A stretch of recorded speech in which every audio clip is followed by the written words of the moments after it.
नमस्कार। मैं आज आपसे एक बहुत महत्वपूर्ण टॉपिक पर बात करूंगा। अब महत्वपूर्ण टॉपिक है कि एक विद्या है, जैसे आपने सुना होगा और देखा भी होगा कि लोग जाते हैं किसी से पूछने के लिए। अब किसी के अंदर कोई देवी देवता आ रहा था वो तो अलग बात है। अगर आप किसी ज्योतिषी के पास जा रहे हैं या जो देखते हैं उनके पास जा रहे हैं, तो सबकी अपनी अपनी अलग अलग विद्याएं होती हैं बताने के लिए कि व्यक्ति के किसी न किसी के जीवन में कोई ना कोई समस्या तो रहती है, कभी ना कभी आती रहती है, जाती रहती है समस्याएं, और समाधान भी होता रहता है।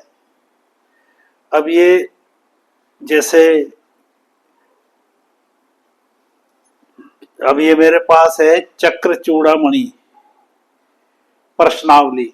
चक्र चूड़ामणि प्रश्नावली, ये जैसे मुझे इन चीजों का जब शौक था तो मैं इन चीजों की खोज में रहा करता था। तो मुझे एक बहुत ही पुरानी और दुर्लभ चीज हाथ लगी, चक्र चूड़ामणि। और इस चक्र चूड़ामणि को मैंने उतार करके अपने इस रजिस्टर में मैं ले आया, और इसमें मैंने कई उतारी है। चक्र चूड़ामणि भी है और भी है इस तरह की चीजें। मैं केवल आज चक्र चूड़ामणि की बात करूंगा। चक्र चूड़ामणि वो है, जैसे किसी के पास आप गए पूछने के लिए कि भाई मेरे जब शादी का है, या किसी शत्रु का प्रश्न है, या जुए सट्टे का प्रश्न है, स्त्री लाने का प्रश्न है, किसी दुश्मन के प्रति उसका पूछने का प्रश्न है, कोई कैद में है तो उसका भी प्रश्न है इसमें। अब जैसे मैं बता देता हूं, चक्र चूड़ामणि में धरोहर धरोहर का है, पानी बरसने का है, जैसे कि आए गर्मी के मौसम में बारिश नहीं हो रही है, पूछने आए कि भाई पानी बरसेगा या नहीं। जुआ सट्टा खेलने का भी है। अब किसी को पैसा उधार देना है, कोई चीज वस्तु उधार देना, उसका भी प्रश्न है। औषधि करने का भी है, स्त्री लाने का भी है, परदेश जाने का भी है इसमें, विदेश में जाने के लिए कि हमारे लिए कैसा रहेगा, क्या होगा। और परिचय का भी है, कैदी के बारे में भी है, और शत्रु के बारे में भी है, बैरी की परीक्षा भी है, उरग की परीक्षा है, भाई की परीक्षा है इसमें, और घोड़ा लेने की परीक्षा है। जैसे पहले, अब गाड़ी मोटर तो अभी चली है, ये तो बहुत पुरानी विद्या है, ऋषि महात्माओं द्वारा बनाई गई। तो घोड़ा लेने की परीक्षा, पहले लोग घोड़ा रखा करते थे आने जाने के लिए। दूसरे गांव में बसने की परीक्षा, और धरना देने की परीक्षा, खेती करने की परीक्षा, वस्तु गई की परीक्षा, और चौपाई की परीक्षा, वैद वैद यानी डॉक्टर बुलाने की परीक्षा, रोगी की व्याधि की परीक्षा, कि बीमारी है ये क्या है, जो भी है उसके बारे में जानना, धन लाभ की परीक्षा, एक शंका वहम संशय जिसको बोलते हैं उसकी परीक्षा, चोर की परीक्षा जैसे चोरी हो जाता है, व्यापार की परीक्षा बिजनेस के लिए पूछना, संतान होने की परीक्षा, झगड़े की परीक्षा, मन की चिंता की परीक्षा, कोई बात को लेकर चिंता हो गई तो उसके बारे में पूछना, घर जाने की परीक्षा, नगर कोर्ट जाने की परीक्षा, शिकार को जाने की परीक्षा, मंत्र को करने की परीक्षा, आगम की परीक्षा, कष्टनाशक परीक्षा, काम काज की परीक्षा, विद्या पाने की परीक्षा, यात्रा करने की परीक्षा, राजा के राज पाने की परीक्षा, अर्थ संचित की परीक्षा, धन अर्थ माने धन, विवाह करने की परीक्षा, तीर्थ करने की परीक्षा। इस प्रकार से ये जो है 40 है इस प्रकार से। अब इनमें जो है इन 40 में हर एक में 10 खाने हैं। 10 खानों में जैसे किस किस के खाने हैं, एक तो चित्रांगद का है, राजा नल का है, इसमें राजा बैन वृक्ष का है, बैन वृक्ष का है, और राजा सगर का है, भागीरथ का है, राजा सोमकृत,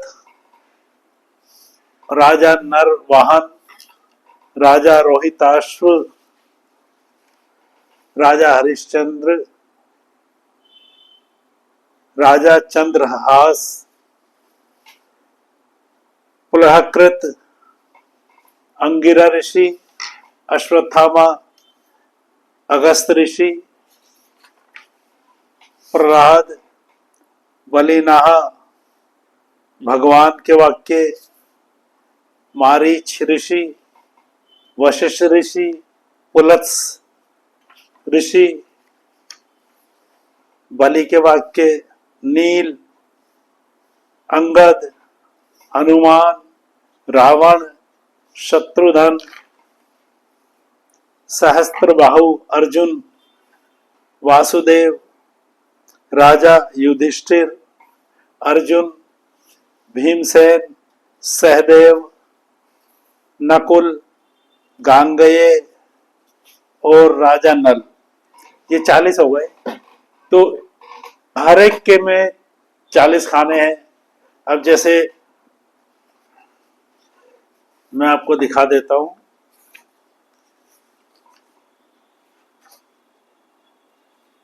ये यहां से, ये चक्र चूड़ामणि है, ये यहां से शुरू होता है। अब जैसे किसी को प्रदेश जाना है, प्रदेश जाने में जो 10 इसमें खाने बनाए गए हैं, अपने जो व्यक्ति आया है पूछने,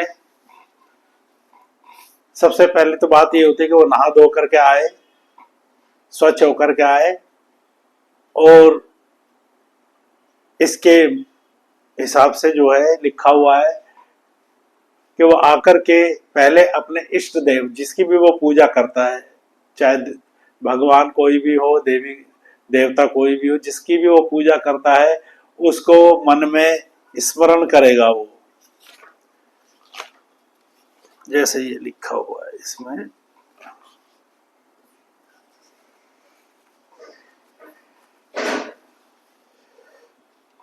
उस मन में सोच ले, मन में दृष्टि रखकर 7 बार अपने इष्ट देव का स्मरण करना है। फिर किसी भी जो 10 खाने बने हुए हैं, जैसे मान लो विवाह करने की है, भाई मैं विवाह करूंगा, इसके बारे में जानना, तो वो विवाह वाले खाने जो 10 हैं उनमें किसी एक पे उंगली रखे, वो 7 बार स्मरण करके अपने इष्ट देव का, तो उसको उसके प्रश्न का उत्तर मिल जाएगा।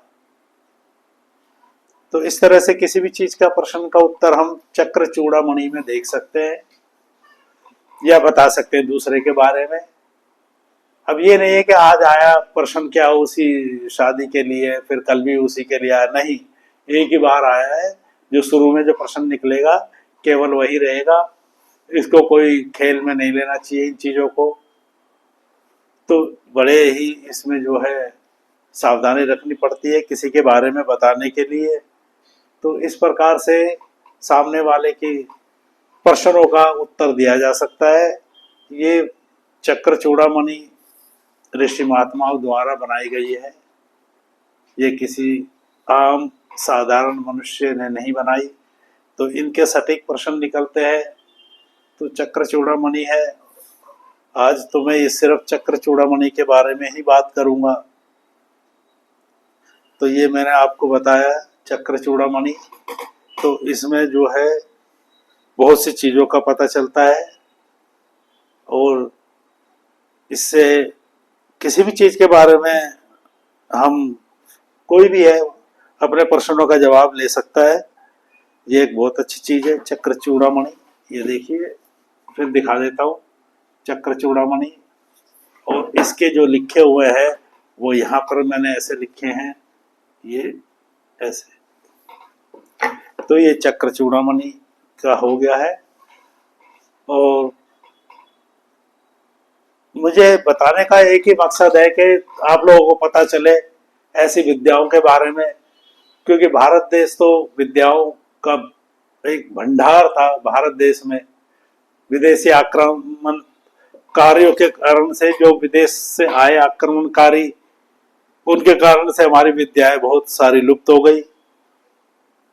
तो जो बची है विद्याएं, जिन लोगों के पास है वो इसका इस्तेमाल करते हैं और अब वो अपने तक ही सीमित रखते हैं।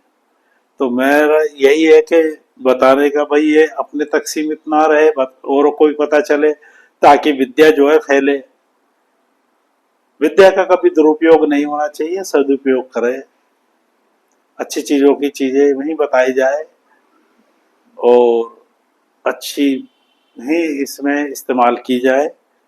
क्योंकि विद्या सब तरह की होती है, अच्छी भी होती है, बुरी भी होती है। तो इस विद्या से कभी बुरा नहीं करना चाहिए, सदैव कल्याण का कार्य करना चाहिए। मेरा कहने का बस यही तात्पर्य है। नमस्कार।